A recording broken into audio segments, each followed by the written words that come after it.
You are connected to important networks. What are you guys hearing at this moment in time when so much is on the line, Jen? Well, I'm hearing a lot from Democrats about their concern that because they've run such a big push on mail-in ballots and early voting across the country, Republicans are going to try to claim victory early. Because in a lot of these key states, Pennsylvania, Wisconsin, and others, they count the early votes and the vote by mails later. And sometimes that takes hours or it takes days. So this is really an area that Democrat after Democrat has brought up with me as one they want to watch, one they want to call out as they start to see that on Twitter and other places.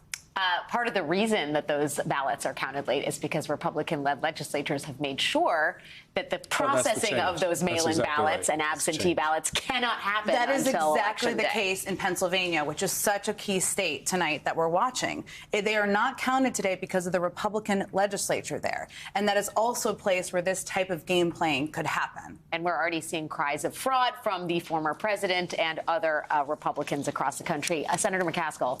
Well, people feel pretty good about Georgia. The turnout, I've been talking to the back room at the Democratic Senatorial Campaign headquarters. They feel really good about turnout of young people. They feel very good about the turnout of African Americans, especially in Georgia and Pennsylvania. A little worried about Nevada, but what's weird in Nevada is it's hard to tell how many people are showing up that are dropping a ballot in a ballot box as opposed to waiting to vote in person. So what you're seeing in terms of early numbers are those people who have voted in person.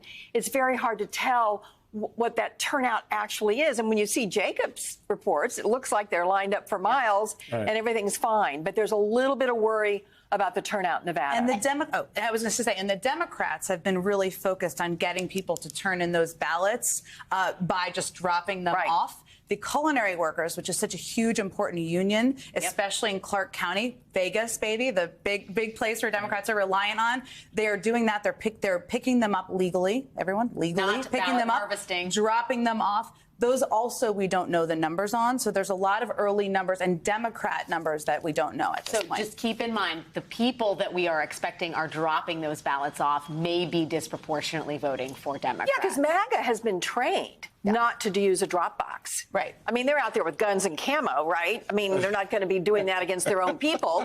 So they've been trained to not use the mail and not use drop boxes, but to show up in person.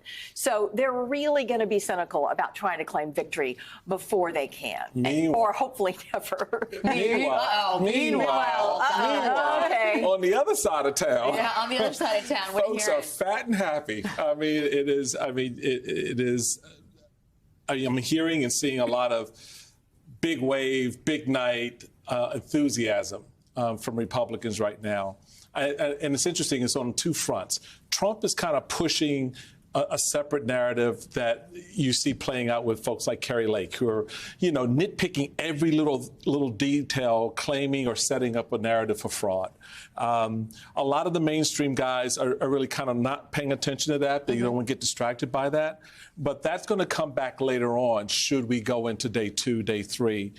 So they're setting that in motion. But wait, what if you win outright tonight and you've been claiming fraud? I'm glad you said that. It's so awkward then. Glad you raised that point. Fraudulent, Kari Lake? Because Kari Lake is interesting because she's saying that this system, all these little issues that she's had all day long are problematic. So when she was asked just recently, well, should we then, if you win, question whether or not you won? She said, well, it's not that. I'm just concerned about the people who are administrating the election. So she's trying to cut it both ways, and probably will be successful in doing that, because if she wins, then she can sit back and say, great election, everybody, go home, right? And remember, in Maricopa County, that's administered by Republicans. It's administered by Republicans. It's not Democrats that are administering that election. Exactly, but that's lost on a lot of voters. The other side of that same block, though, is you're now seeing the jockeying beginning for leadership. So Claire and I had a little conversation last night off air about the future Republican leadership in the Senate. Josh Hawley tonight comes out and declares, I'm not supporting Mitch McConnell for Speaker. So you're beginning to see that set up. Now, I've talked to some folks about that. Yeah. Mitch ain't worried, but he's got to go through the motions. Told you. No, you said he's going to be speaker. I didn't disagree with you. No, I said there's going to be a fight. Oh, the for fight. who is the leader of the Republican Party. I don't think it's going to be a fight. They have to Rick win. Scott, who wants to cut Social Security, be the leader of the Josh Republican Hawley Party. in a fight. We saw him run already. I know, so I know. we're not worried about Josh Well, Hawley. first they have to win. They have to win. They have to before we win the have Senate. this. We have the videotape of Josh Hawley running but there's away. excitement. There's excitement. There is a little bit of measuring of drapes right now. A little bit of preparation. And so you're going to see this, I think, by late evening, certainly tomorrow, begin to shift into how we govern now, what we do, and what's the next step. I don't know how much governing we're going to hear since, top of mind is impeaching Joe Biden for many in the House. But there's fat and comfortable. Let's just put it that way, right? Well, at this hour of the evening. Cautiously optimistic and fat and comfortable. Somehow those two realities are going to intersect in probably a matter of hours.